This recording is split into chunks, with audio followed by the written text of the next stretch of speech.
Hi, everyone. Welcome to our first webinar in the Simulated Workplace Leadership series. We're very excited to be here with you today and over the course of the next 2 months. Today's webinar is going to be featuring cultivating a personal brand. And my name is Amber Ravenscroft. I'll be working with you to help facilitate this webinar session and the follow-up activities that will be involved.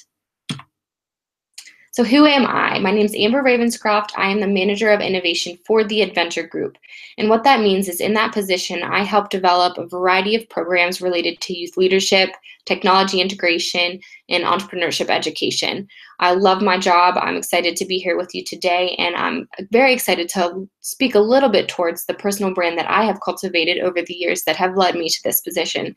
So we'll be sharing that a little bit later, and I'm excited to hear about your personal brand and where you all stand today. So what is personal branding? It's the ongoing process of establishing a prescribed image or impression in the mind of others about an individual.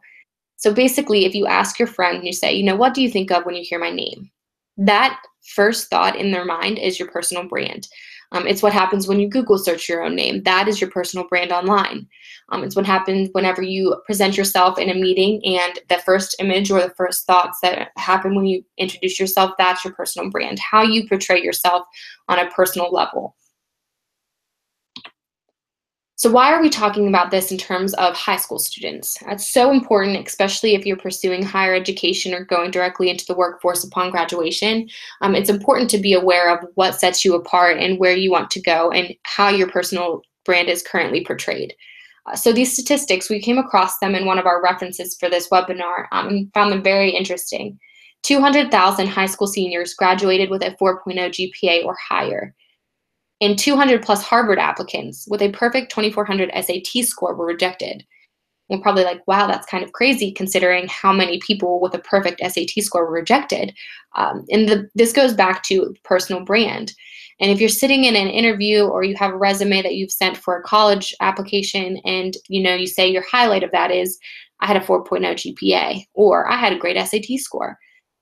200,000 other seniors did too. And 200 other applicants just to Harvard had a perfect SAT score. So your personal brand and how you'll be seen in a professional light later on is really what sets you apart beyond your test scores or your education or your GPA or the statistics around yourself. What sets you apart in terms of your goals, your passions, your work ethic, the professional skills that you've built to date that can kind of add to those components of your great education or your great test scores. The personal brand is more about who you are individually, your aspirations and your goals, and where they can take you. And these statistics were from 2015, so we can only assume as the focus on education continues to grow that these numbers will increase. So you'll have even more competition in terms of your GPA and your test scores. So look more towards what your personal brand says about you and really hone in and tailor that to meet the needs of the employer or the school that you're interested in. When I was in school, I went to the Reed College of Media. Studied strategic communications. Reed College of Media is out of West Virginia University.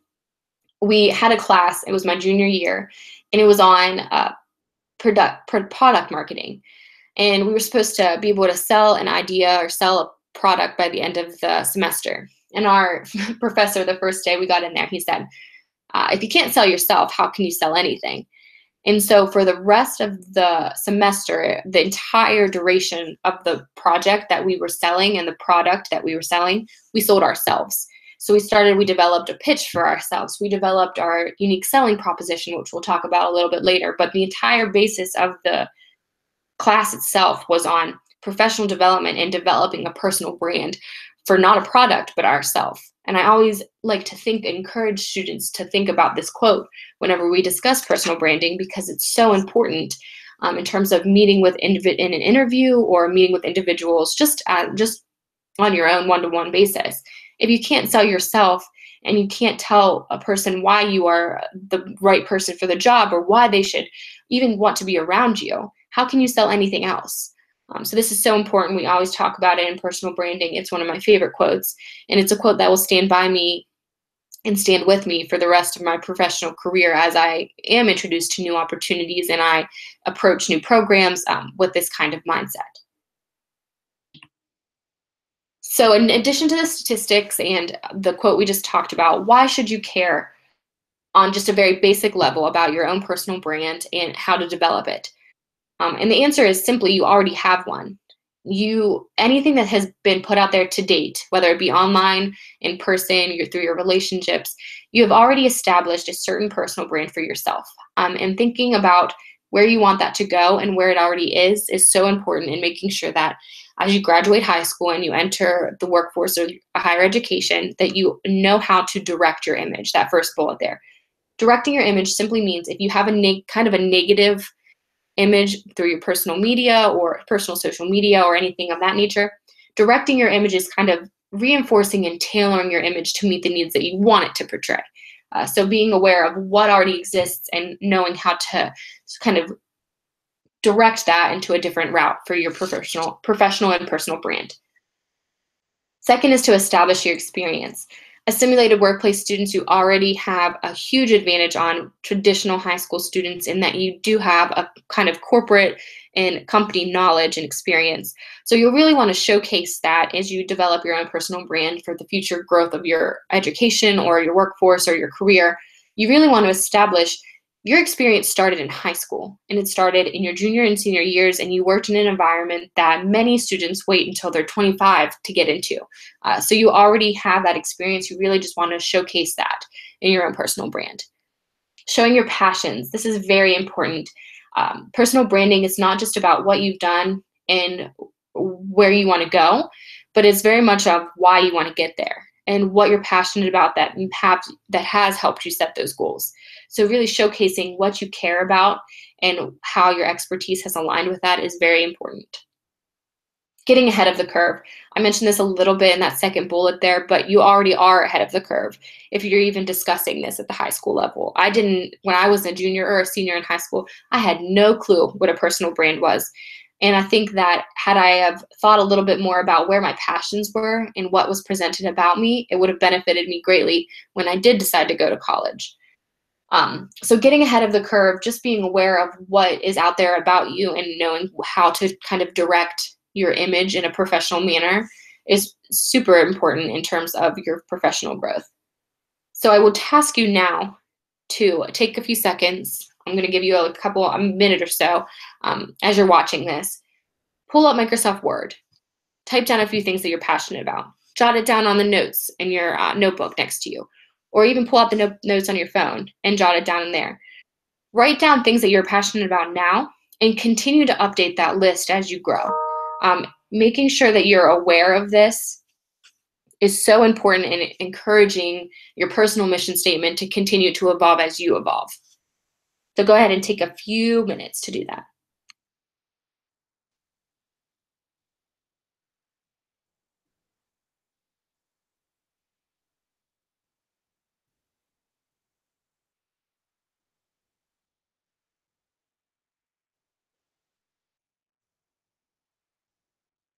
So in the meantime, I'll talk a little bit about what I'm passionate about. I'm always passionate about others.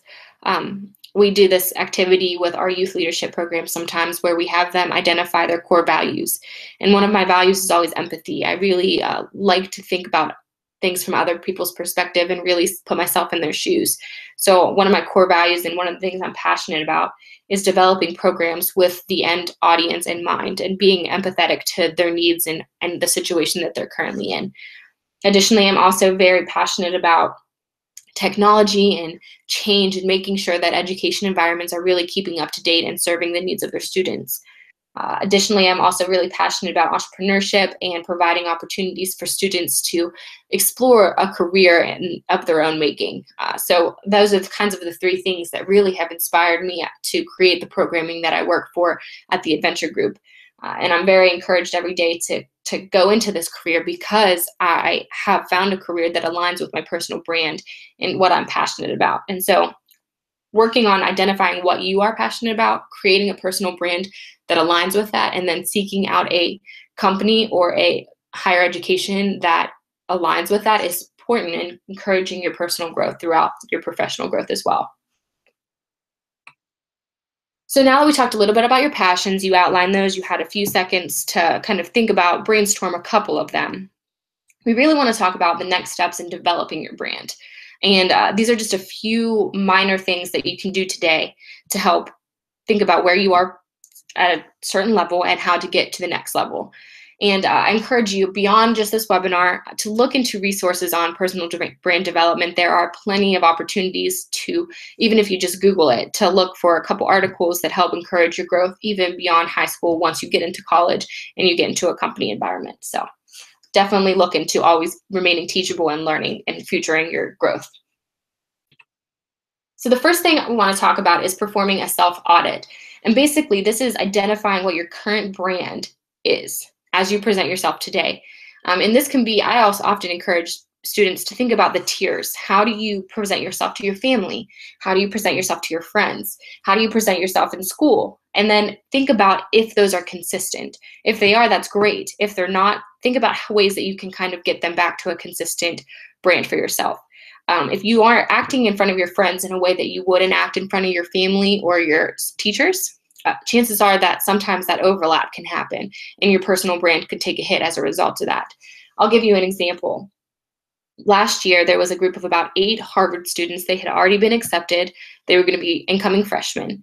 And they circulated a group of pretty offensive memes through a group chat in the WhatsApp app. So it was a private group chat, but word of that got out that they were slightly offensive memes, that they were not culturally respective of different cultures, that they were kind of not representing the Harvard image as they would want to be represented.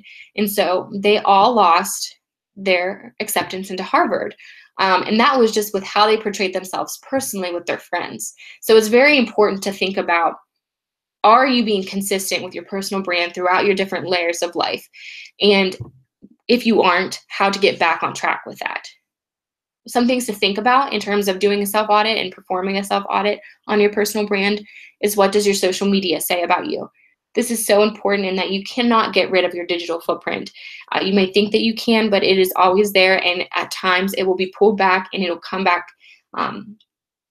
to have detrimental effects on your future. And I'll give you an example. My friend Emily, she is a year above me, so she graduated in 2014 with a degree in psychology. And she was having a tough time finding a position right out of high school, right out of college. And we were kind of concerned, and we were looking for maybe some reasons behind why this might be taking place. And as you know, West Virginia University does have this stigma or a stereotype as a party school. And so on Emily's personal Facebook, which she had made public, she had posted a picture of herself at a tailgate along with her friends. It was nothing offensive. It was just herself at a tailgate. And in the background, there was obviously some behaviors that you would associate with a party school. And so what happened was, there was an article by a major publication that had written about the party school atmosphere, and it was like 9 reasons to say that you went to a party school. And they picked up that picture of Emily and her friends, and they made it the main picture of this article. And so when you searched Emily's name, particularly if you were a corporate recruiter or if you were interested in kind of employing Emily and you wanted to get a little bit more background on her, if you searched her name on Google, it was on that first search page as one of her images. And so you didn't want to hire Emily because of that personal connotation that she had kind of developed for herself as related to a party school. And so her digital footprint really set her back in terms of her employability, just because of one picture that she had posted on her own social media. And so just being aware, and if she would have performed a self-audit a little bit in advance, she might have had the opportunity to be taken care of that. As it resulted, she ended up going back to school, got a graduate degree, and she was okay because at that point her accomplishments had outrolled her kind of negative digital footprint of the past. But it isn't to say that her personal brand was really affected by one thing that she had put on social media. So I encourage you to go ahead and stalk yourself, as I would call it, and just review what's out there, review what you're tagged in, and make sure that it aligns with who you want to be seen as professionally. It's very important, especially as you enter college and the workforce today. Also think about your relationships. We mentioned this a little bit earlier, but the people that you surround yourself with, your friends, your family, your acquaintances, your extracurricular activities, all of those lead to your personal brand and who you are and who you're portrayed with. So be aware of that and just kind of do a double check on some of your relationships and make sure that they're aligned with where you need to be professionally. And finally, your work and your aspirations. make sure that these are aligned. And I will encourage you to think about that from a kind of future growing forward perspective. Whenever I was entering college, a lot of what I had decided to go into was based on my parents' decisions for me. They thought I would be a good lawyer. So I went into criminal justice, then I went into political science, and I found that I just didn't enjoy that. And my personal brand was more defined by what they had thought I should go into rather than what I thought and enjoyed. And so I found a very big disconnect between where I was professionally and where I wanted to be personally. So I kind of shifted. I looked at my aspirations. I really enjoyed communicating with people. I very much wanted to go into a kind of communication-based major. So I went into journalism and ultimately strategic communications. And I found that that aligned much brand and where I wanted to be and who I was as a professional. So kind of get a little bit of a checkpoint of that at this time in your life. Where do you want to go? And make sure that it's where you want to go and where not where others are kind of guiding you. There are 3 C's of a personal brand. This is, again, one of our references, but we wanted to include this because this is very unique to the simulated workplace students in that you already have 2 of these 3 C's and also almost have a third one in the college aspect in terms of your educational background. So first and foremost, college. You haven't entered it yet, but you often have certifications from your programs that would count as educational background. So you would want to consider this as what kind of certification and education do you have that really sets you apart? And simulated workplace programs, you often earn those certificates. Just make sure that you're keeping check of those and that you're really promoting them as the tools that are supposed to elevate your future. They're perfect to promote and to kind of relate to what specific tasks different companies may need for you to complete. Second is company or professional background. Again, you are already ahead of the curve on this. You have individual simulated workplaces that act as functioning companies. You understand how to work in a professional environment, and you have that kind of professional persona that many companies are looking for by the time you graduate. So definitely promote your simulated workplace experience as you enter and you think about building your personal brand. And finally, colleagues who you associate with professionally. Oftentimes, we have college graduates who do not have any other colleagues that they've interacted with professionally other than their college professors. And again, simulated workplace students have an advantage on this because not only do you network with your facilitators, your instructors that are acting as facilitators, the administration, you often work with companies that come in and kind of checkpoint your work in the simulated workplace, so you have those kind of colleagues. And the students in your simulated workplace itself act as your colleagues. They can kind of speak towards your professional persona and how you hold yourself in professional settings. And so as a high school graduate, you have graduated with at least a little bit of each of these 3 C's in developing your own personal brand. So the challenge activity today is going to be focused around personal brand statements. Basically, what's your story? And these can be very flexible. It's completely up to you on how you want to portray yourself via your personal brand statement. But there are 3 things that will help you kind of think about what you want yours to look like. First, consider your outlook on life. Where do you want it to go? What do you think the best fit of your life would look like? Are you optimistic? Do you have big goals for yourself? What are your dreams? Think about those on a broad level. Then second, look into what are your individual goals? What small goals do you have that'll get you to those big, broader outlooks on life? And then finally, what attributes do you have that will help you reach those individual goals? So it's kind of a structure where what big outlook on your life do you have? What's your big goal? Where are your individual goals to help you get to this big outlook, this overall kind of story of your life? And then third, what individual goals and individual attributes do you have that will help you get to those individual goals and will ultimately help you get to this outlook on your life? So a personal brand statement is very flexible because it's completely dependent on where you are professionally, personally, and it's always evolving. As you continue to grow and you continue to work in different environments, your personal brand statement should change as well. And the final thing to think about in terms of a personal brand statement is your unique selling proposition, or a USP. What sets you apart? What's different about you? I'm going back to that 200,000 graduates with a 4.0 GPA. That's great that they had a 4.0 GPA, but what set them apart in a unique way? Was it volunteer hours? Was it something that they created while they were in high school? It's great to be consistent with your education and your work ethic, but what sets you apart is your USP and should really be promoted via your personal brand statement. And this will continue to change, as I mentioned before. Your personal brand statement will evolve, and that's fine, and it should evolve as you grow.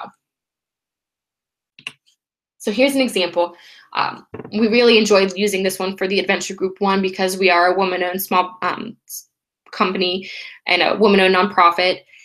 And Amanda Steinberg is the founder of dailyworth.com, which is really women-centric in that she talks about women's self-worth and their economic equality. And so her personal mission statement is to use my gifts of intelligence, charisma, and serial optimism to cultivate the self-worth and net worth of women around the world. So when you learn about her intelligence, her charisma, those are her individual attributes, and her serial optimism, she's really looking as her outlook on life is positive, and she really is looking to cultivate women around the world. And her specific individual goal is to cultivate their self-worth through professional development and their net worth through economic equality. And so her example here is one sentence, but it's very captivating of her entire personal brand. And if you want to look into dailyworth.com, you really see that she is representing what that company does very well with her personal brand statement, which aligns with not only is her personal life, but her professional life as well. So I wanted to talk a little bit about my resume and how, whenever I first started applying for positions after college, what set me apart in terms of my personal career and my personal brand statement. And so I'll read you a few of this as an executive summary from a resume, so it is a little bit more extensive than a traditional personal brand statement. But I wanted to hit on a few main points that kind of really showcase the different outlooks on life and the individual goals and my attributes that get me to there. So I'm intrinsically driven, self-diagnosed perfectionist with a passion for continued learning and innovation. So my long-term, my outcome in life, my outlook on life is that I'm always trying to learn. I'm always seeking new ways of learning, and that I'm intrinsically driven. And this is unique in that I am a millennial, and a lot of the stereotypes surrounding millennials are that we're lazy and entitled. So I really wanted to showcase in my first opening statement that I'm intrinsically driven and that I am a perfectionist and that I'm going to give everything I have to a company and really get rid of that stigma of being a millennial leader, because I want to be considered the opposite of lazy and entitled. I seek a career that will engage, inspire, and enlighten me. So this goes back to my outlook of continued learning and innovation, and every day I want to learn something new. And then I excel in positions involving fast-paced change and project management. My expertise focuses on event coordination, marketing, innovation, and brand management. So here's my education, where my expertise focuses: event coordination, marketing, innovation, and brand management. Those are what specific attributes I have to get to the company and to add to the company. So this is an executive summary, again, from a resume, so it's not particularly a personal brand statement, but oftentimes an executive summary can result in helping develop a personal brand statement. So we're going to end this with a brief challenge activity for our simulated workplace students. What we want you to do is, first, we want you to perform a self-audit. Now, this is not to turn into us. This is for your own benefit. Perform a self-audit on your personal brand. Look at your friends, your family, your colleagues, where you stand currently with those. Look at your digital footprint, see what is out there about you now, what you want to be out there, and kind of just get an idea of where you stand on your personal brand level right now. And then for submission to us, we want you to write your own mission statement. It can be about 1 to 2 sentences. It just has to have, what's your outlook on life, what are your goals, your aspirations, and what about you will get you there. What's your unique selling proposition? And so we really want you to just think about this, take some time to develop this, and promote yourself on a personal level through your own personal brand. And so we'll be submitting this to myself at aravenscroft@edvgroup.org. My email's right there at the bottom. And before the next webinar in about 2 weeks, we'd like to have these mission statements submitted to us. So you can just send it to my email. It can be in the regular email. It doesn't have to be in any kind of fancy format. We just want to kind of showcase who our student leaders are and really identify your personal brand statements to send back to our leadership at the Department of Ed. So we really look forward to showcasing your students from your different companies. We look forward to helping develop you on a personal brand basis. And the next workshop webinar series is actually going to be focused on developing unique programs and how to sustain unique programming for your simulated workplace. So it'll be perfect to blend into what's our personal brand to building in what's our company's kind of brand and where do we want to take the company. So it's a great transition. We look forward to hearing your responses. Again, send them please to aravenscroft@edvgroup.org, and we look forward to hearing from you. Many thanks.